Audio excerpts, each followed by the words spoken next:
Yes, no, I guess, maybe, it depends. Those are the questions, right? Does body count matter? Hmm. I'm gonna go with yes and no. Yes, it matters if you are trying to find a fulfilling, stable, healthy relationship that's gonna lead to marriage and kids, right? Whether that's achievable, possible in 2026, very fair, very, very rare to find. Now, no, it doesn't matter if you are, just going for something casual like a hookup.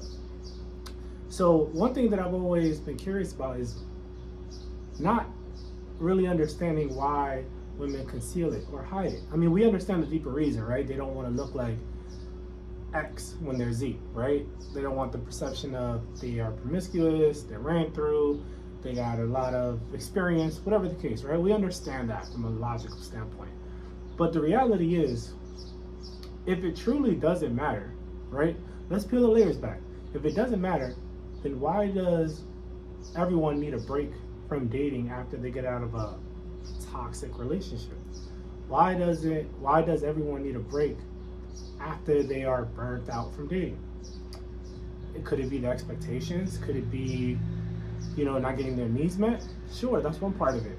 But I think the main objective is, when you really take a step back and look at it, is a woman can only have a high body count for two reasons. One is she's really attracted to the person and she sees a potential with them, which is why they went and hooked up. Sorry, there's a motorcycle. Right? She's really attracted to a person, which is why she's gone and hooked up with them in hopes that hopefully it'll lead to something more fulfilling, right? Or B, she's interested in a person, not really sure, still hooks up with them, and then kind of regrets it later, and it's like, yeah, that wasn't really what I thought it was. So no matter how you slice it, it comes down to they want a better experience, right?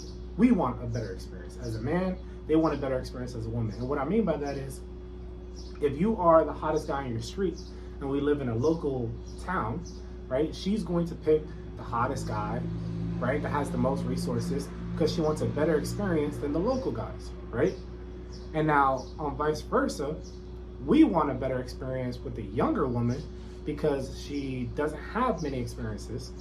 And if we want a better experience with a woman who, let's say, is casual, we know that she does have the sexual experience to give us a better experience. But that doesn't change the fact of why people want to debate whether it matters or it doesn't matter. Pair bonding and science, I'll leave that to you guys. I'm talking about why it matters. It matters because if you are a woman and you've repeatedly hooked up with men who don't want you, it's going to leave a negative experience, right? The positive experience is going to be you got to experience these people who are maybe hotter than you, maybe more financially stable, maybe more resourceful, maybe more mature, maybe more intellectual, right? That's a better experience. The negative experience is you were very close to getting something that you wanted, but you didn't quite get it. So that leaves a negative taste in your mouth, right? For men, it's the same exact thing.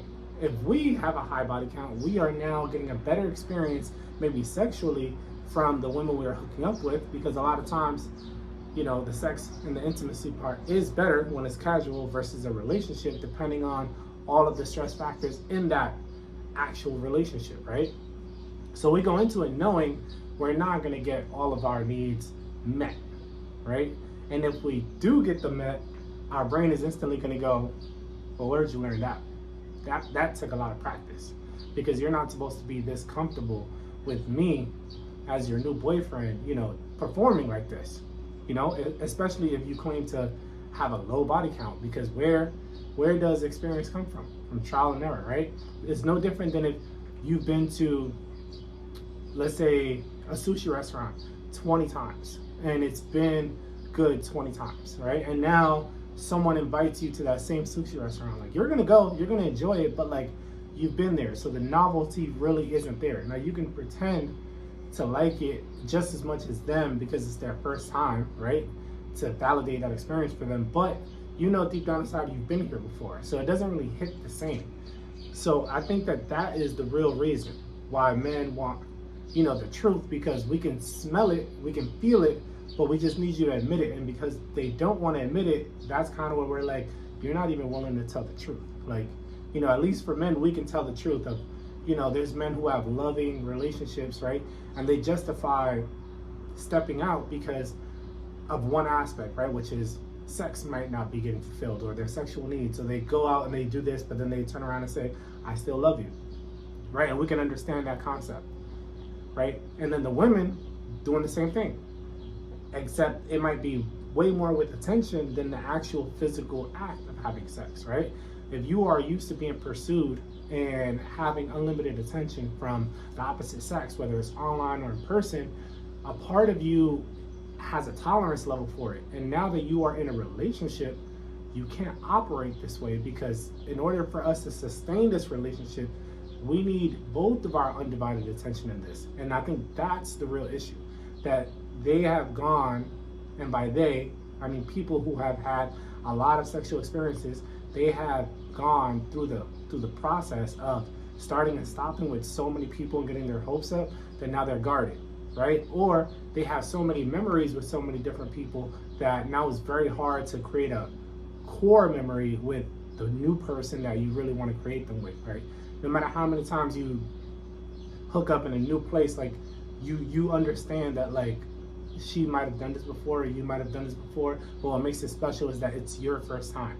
But sometimes a bit too many times can ruin the whole experience, because now you might be in a place where you've kind of had a little bit of everything, so now nothing really excites you anymore, and now you want the complete opposite of it, And I think for a lot of women, they've had a lot of boring and a lot of fun, so now when they're in the middle, it's just not exciting for them. And I think that's why relationships dissolve,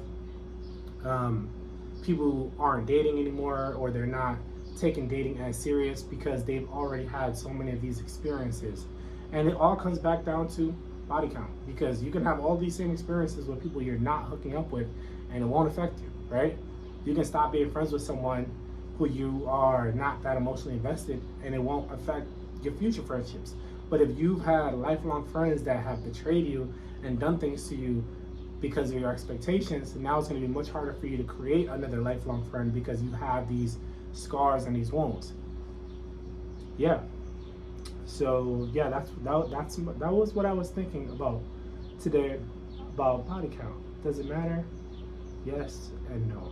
So that's my answer. That's my take. I think it matters tremendously, especially if you want a loving relationship. Even if you want a casual hookup, it still matters, because you're risking your health and your safety. And also, call me a hippie, but like the transfer of energy, So y'all let me know what y'all think. Does it matter? Does it matter to you? Does it matter in what context it is? Does it matter if it's casual or serious? I mean, I got a pretty good idea of what you guys are going to say, but let me know in the comment section. If you're new here, drop a like, subscribe. Peace.